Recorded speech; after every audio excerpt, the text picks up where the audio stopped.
looked at in the 2019 budget proposals is the issue of the revenue framework. The realism in the framework in terms of, are we likely to get the resources which we say we are going to use to implement the 2019 federal budget?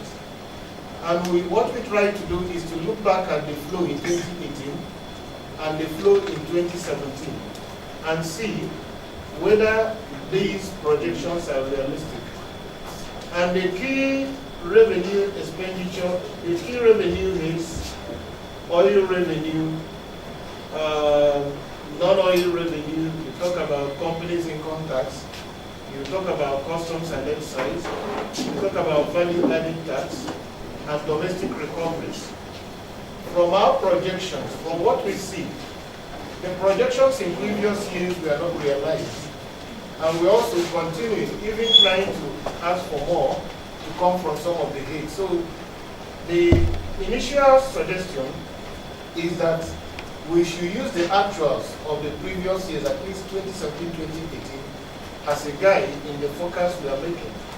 Then we came up with a table which showed the retained revenue and the actual revenue from 2014 up to 2018.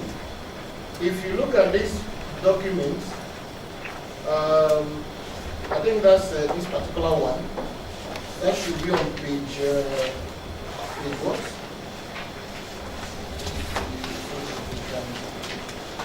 It should be on page 10. Budgeted retained revenue versus the actuals, 2014 and 2018. So that gives you a picture.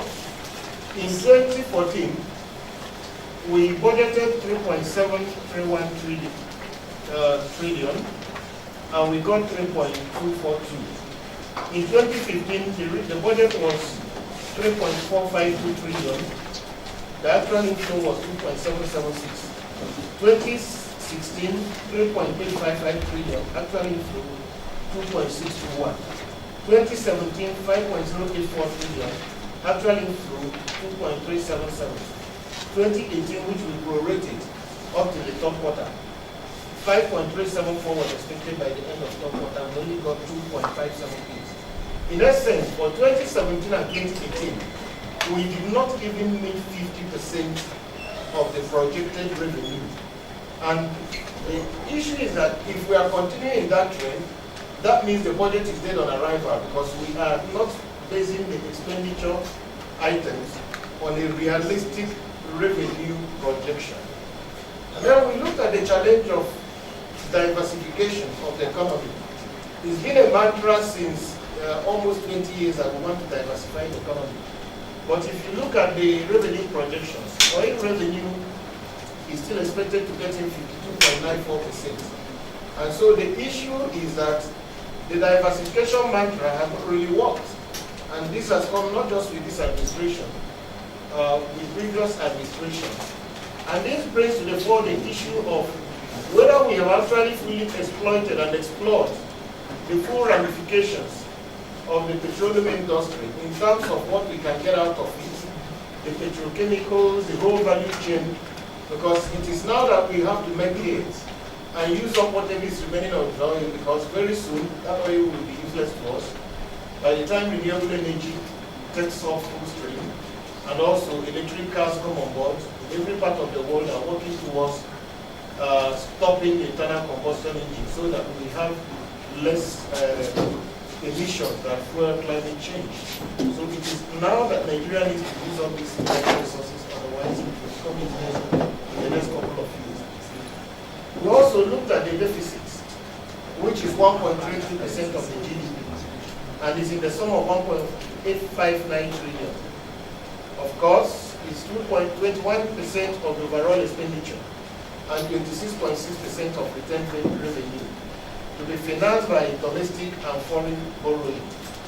And whatever is remaining, the remaining 210 billion will be expected from privatization process. So the basic recommendation here is that if we want to borrow that kind of money, which we think is also on the very high side, that we should start the process early so that we don't have a situation where we'll be looking to start borrowing money either by the middle of the year or towards the last quarter to implement the 2019 budget at a time we're always supposed to start preparing for 2020 budget.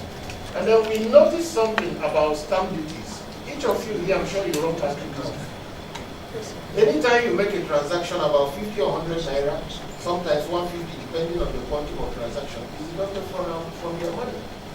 And up till today, for over 4 years, that money has been agreed, and nobody has said anything about where that money is coming from or where it is going. There have been agencies that have made, CSOs that have made freedom of information requests, and nothing has come out of it. Speculations have it that the money could have up to 20 trillion, some say 4 trillion, some say 5. But the point is that we are raising is that, how can we have such money at the CBN or Ministry of Finance, wherever, and we are heavily borrowing, we don't even know where to get money to pay the kind of the minimum wage and all kinds of things. Yet we are not interested in getting what should be due to us. Then we looked at the expenditure framework of the budget. And statutory transfers is taking 5.58%. Debt service is taking 25.8,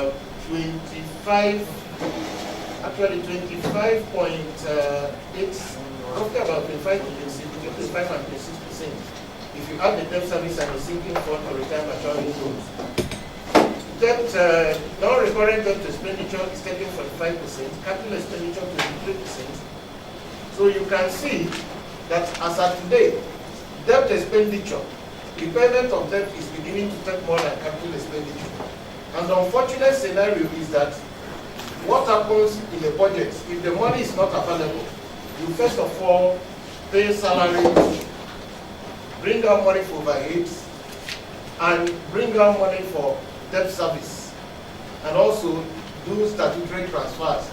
So whatever is remaining is now used up for capital expenditure. So ordinarily, in previous years, capital expenditure on paper is usually bigger than debt service. But when the actuals come at the end of the year, you discover that debt service, becomes bigger than capital expenditure. But from the outset this year, we are making capital expenditure lower than debt service on paper before we start implementation. And as we have shown that the monies we're expecting, a good part of it may not agree. That means capital expenditure will likely suffer more during the implementation of the 2019 Appropriation Act. So that is why we're saying that we need to rejig this budget and look at a couple of things, because even the personnel expenditure, which we think, the non-debt recurrent expenditure, which we think is high, has not even taken cognizance of the new minimum wage. And so by the time it takes cognizance of the new minimum wage, it will definitely be higher. Now, when we look at the quantum of money budgeted for infrastructure, which is a good chunk of the capital budget, we come to the conclusion that funding capital or infrastructure from the budget, from the public budget, may not necessarily be the way forward in terms of where we are, in terms of the infrastructure deficit and the quantum of resources we need to invest to be able to meet up the challenges in infrastructure.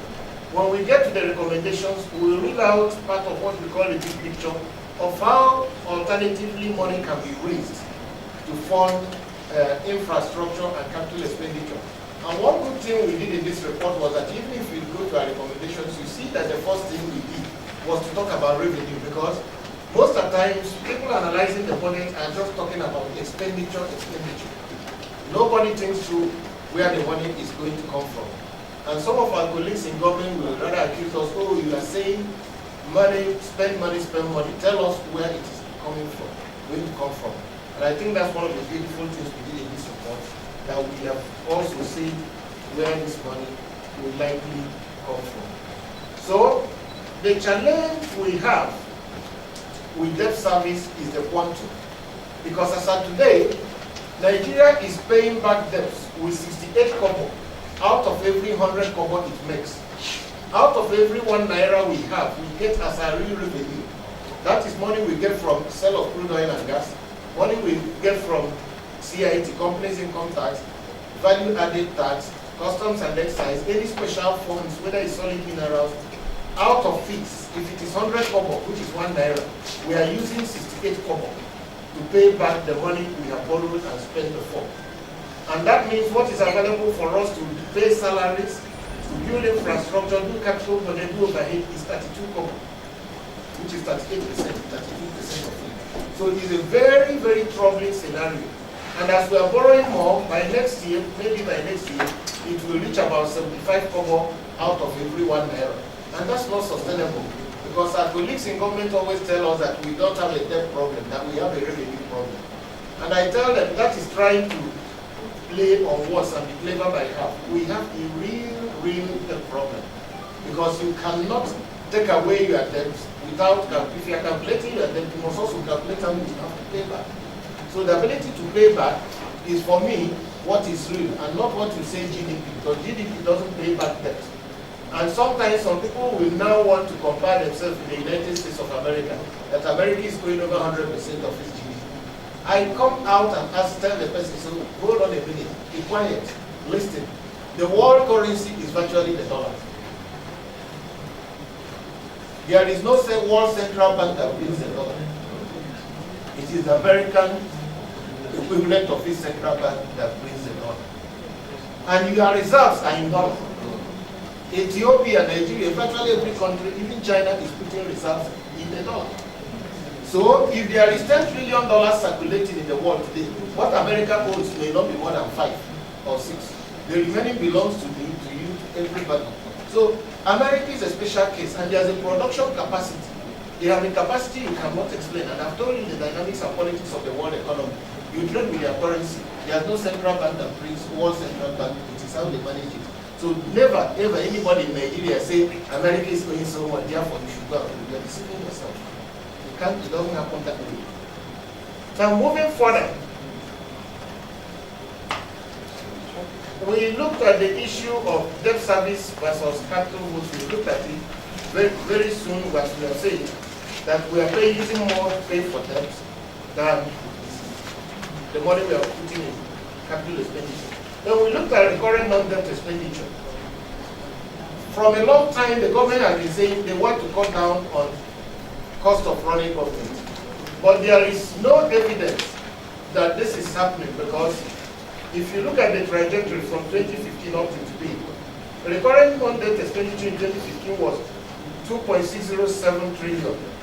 By 2016, it moved up to 2.645 trillion. By 2017, it moves up to 2.987 trillion. And in 2018, it was 3.152 trillion. Okay?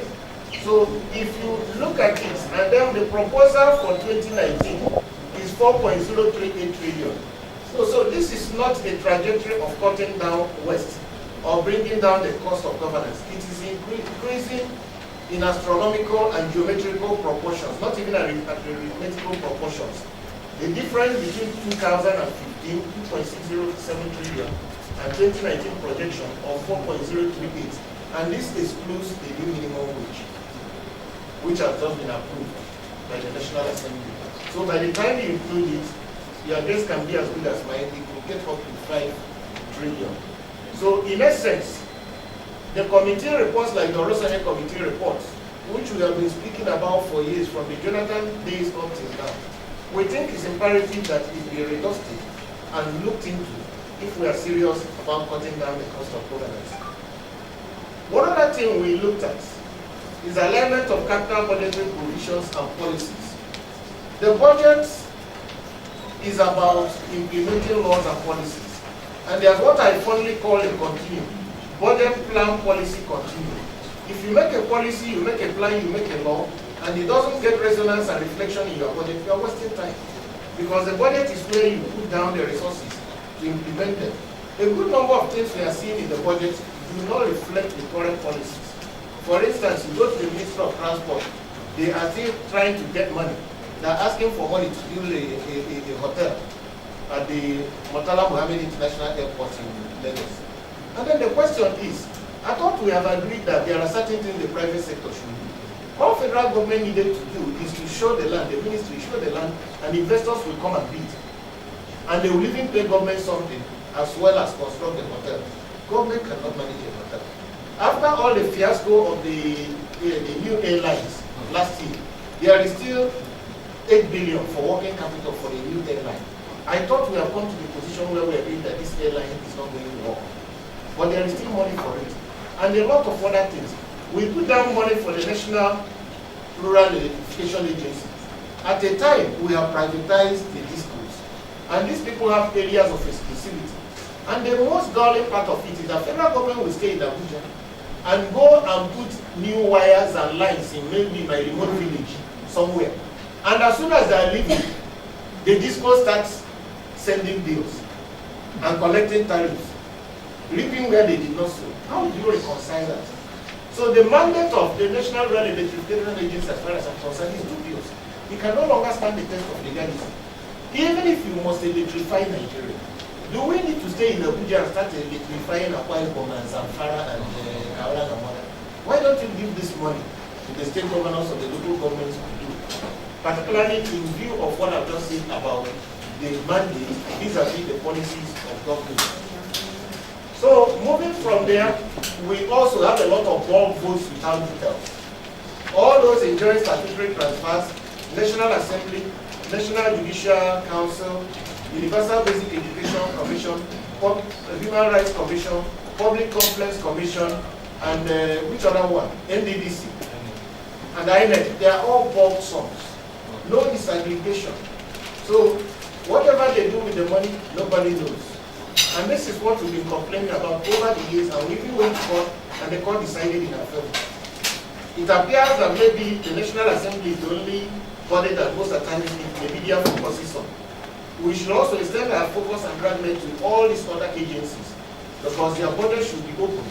Nobody has a right in a constitutional democracy to spend public resources in a way and manner not known to the ultimate sovereigns. And who are these ultimate sovereigns? You are the Nigerians, because sovereignty belongs to the people of Nigeria, from whom government derives all its powers and authority. Whatever government is doing is doing on your behalf, because you have voted them to you and you gave them the mandates. Then, zonal intervention projects, which is a constituency project of legislators. It has become a sore thumb, and we still cannot stop talking about it. It is my organization's view, CFJ's view, that the budget is a law. And the National Assembly has its legislative competence as delineated in the Constitution under the schedules. There's exclusive legislative list, there's a concurrent legislative list, and under the concurrent, there's an extent the federal government can go, the National Assembly can go, and there's also an extent reserved for states.